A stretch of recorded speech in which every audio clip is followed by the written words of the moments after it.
नमस्कार, मैं हूँ रिया पिपलीवाल। आप देख रहे हैं मध्य प्रदेश का टॉप MP7 न्यूज।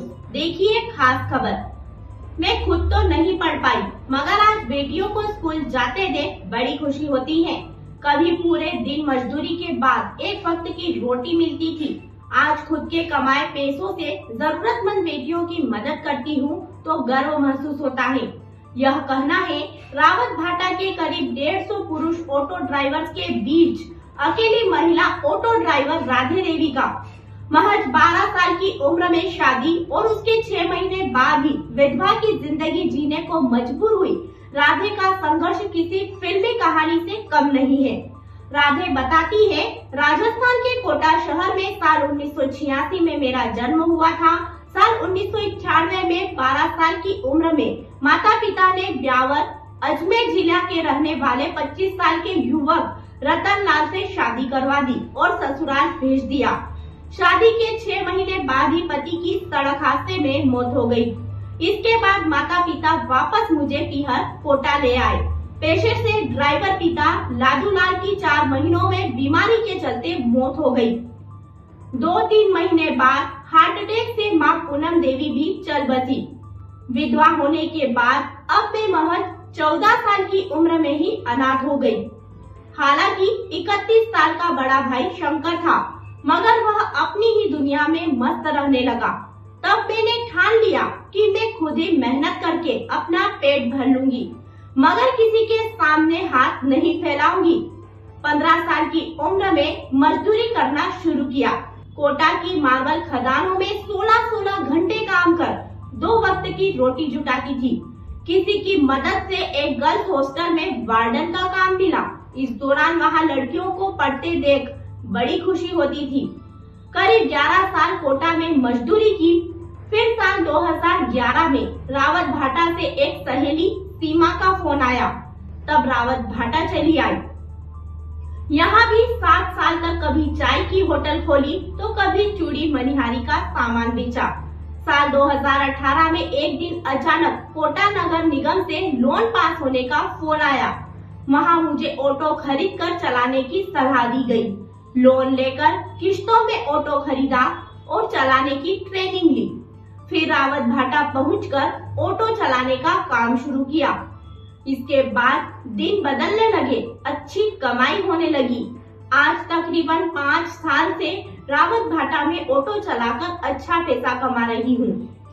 घर की जरूरत में जितना लगता है वह रख लेती हूँ, बाकी रुपयों से जरूरतमंद बेटियों बुजुर्गों की मदद करती हूँ। इससे मुझे बहुत सुकून मिलता है। दोबारा शादी क्यों नहीं की? इस सवाल पर राधे कहती है कि अगर मैंने शादी कर ली तो घर में बंद कर रह जाऊंगी। अपनी कमाई से किसी की मदद भी नहीं कर पाऊंगी। मैंने दान दे दिया, लेकिन अभी तक अपना खुद का घर नहीं खरीदा। किराए के एक कमरे में रहती हूँ। 12 घंटे ऑटो चलाकर जरूरतमंद लोगों की मदद करती हूँ। मैं चाहती हूँ कि कोई भी बिटिया तंगी के चलते अपनी पढ़ाई अधूरी ना छोड़े। मेरी यही सोच है कि मैं अनपढ़ हूँ, पर कोई बेटी अनपढ़ ना रहे। मुझे जब भी किसी बच्ची की मदद करने का मौका मिलता है, पीछे नहीं हटती। किन किन परिस्थितियों से गुजरना पड़ता है? तो राधे कहती है, वक्त और परिस्थितियों के थपेड़े इंसान को जीना सिखा देते हैं। पुरुष प्रधान समाज में एक महिला के लिए ऑटो रिक्शा चलाना मुश्किल तो है, लेकिन नामुमकिन नहीं। हर रोज ऑटो में शराबी और नशेड़ियों से सामना होता है, लेकिन मैं निडर रहती हूँ। कई दूसरे ऑटो रिक्शा वालों की आंखों में ये सवाल साफ दिखता है कि कोई औरत इतनी हिम्मत कैसे कर सकती है कि हमारे धंधे में आकर बराबरी करे। सबको उन्हीं के तरीके से निपटा लेती हूँ। अब रावत भाटा में सभी लोग जानते हैं, जहाँ से गुजरती हूँ लोग मुस्कुराकर नमस्कार करते हैं। कई बार ऑटो में बैठने वाली महिलाएं सलाह देती हैं कि आप कुछ और काम कर लो, मगर मैं कहती हूँ कि इस ऑटो की बदौलत ही मैं आप सबके बीच पहुँच पाती हूँ।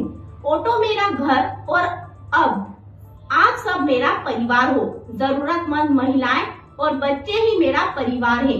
राधे का कहना है कि मेरा अपना कोई नहीं है, मगर मैं अधिकतर समय गौशाला जरूरतमंद परिवारों के साथ बिताती हूँ। मैंने किसी बुजुर्ग महिला से किराया नहीं लिया। देर शाम किसी बेटी को अकेले रास्ते पर चलते देखती हूँ तो उसे फ्री में घर छोड़कर आती हूँ।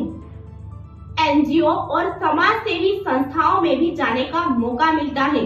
मैं बेटियों को बस यही सीख देती हूँ कि कम उम्र में कभी भी शादी मत करना। किसी की भी हो रही हो तो पुलिस प्रशासन को तुरंत सूचना देना। समाज सेवी गोविंद गुप्ता बताते हैं, कुछ लोग अपने जन्मदिन को गौशाला में मनाते हैं। इनमें से अधिकतर राधे को बुलाकर सम्मानित करते हैं। शहर के लोग अक्सर राधे देवी के संघर्ष की सराहना करते हैं। कई लोग तो इन्हें रावत भाटा की मदर टेरेसा, ऑटो वाली दीदी, राधे दीदी के नाम से बुलाते हैं। आज राधे देवी सुकून की जिंदगी जी रही हैं। उनका कहना है, अगर महिलाएं मजबूत होगी तो समाज में बराबरी का माहौल अपने आप ही पैदा हो जाएगा। ऑटो रिक्शा चलाकर वह रोज 700 से 1000 रुपए कमा लेती है। इसके साथ ही समय निकालकर बेटियों को बाल विवाह को लेकर जागरूक भी करती हैं। खबरों की अधिक जानकारी के लिए देखते रहिए हमारे साथ MP7 न्यूज।